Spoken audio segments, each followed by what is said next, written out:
ஒரு காலத்தில் தொலைதூர காட்டில் ஒரு குறும்புகார நரி இருந்தது. ஒரு நாள் வெயிலில் இளைப்பாறிக் கொண்டிருந்த சிங்கத்தை அவர் கண்டார்.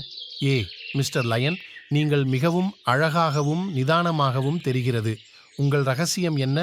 ஹா, நீங்கள் மனதளவில் சலிப்படைந்து உள்ளீர்கள்.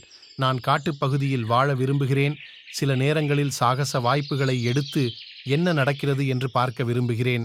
ஆ, நான் என் வாழ்க்கையில் எளிய இன்பங்களை அனுபவிக்கிறேன். அவசரப்படவோ தேவையற்ற அபாயங்களை எடுக்கவோ நான் விரும்புவதில்லை.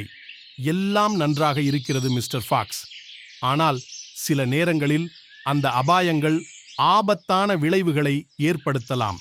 சாகசத்திற்கும் எச்சரிக்கைக்கும் இடையில் சமநிலையை கண்டறிவது முக்கியம்.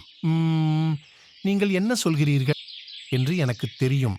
ஆனால் நீங்கள் எப்போதும் கவனமாக இருந்தால் அது வேடிக்கையாக இருக்காது. என்னால் மரத்தின் கிளையில் ஆட முடியும். ஐயோ, உங்களால் முடியுமா? ஹா, மிஸ்டர் ஃபாக்ஸ், வேடிக்கையாக இருப்பது மற்றும் சாகசம் செய்வது நல்லது.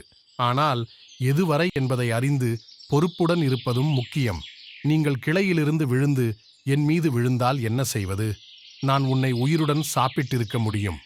நினைவில் கொள்ளுங்கள், நீங்கள் செயல்படும் முன் எப்போதும் சிந்தியுங்கள் மற்றும் உங்கள் செயல்களின் சாத்தியமான விளைவுகளை கருத்தில் கொள்ளுங்கள்.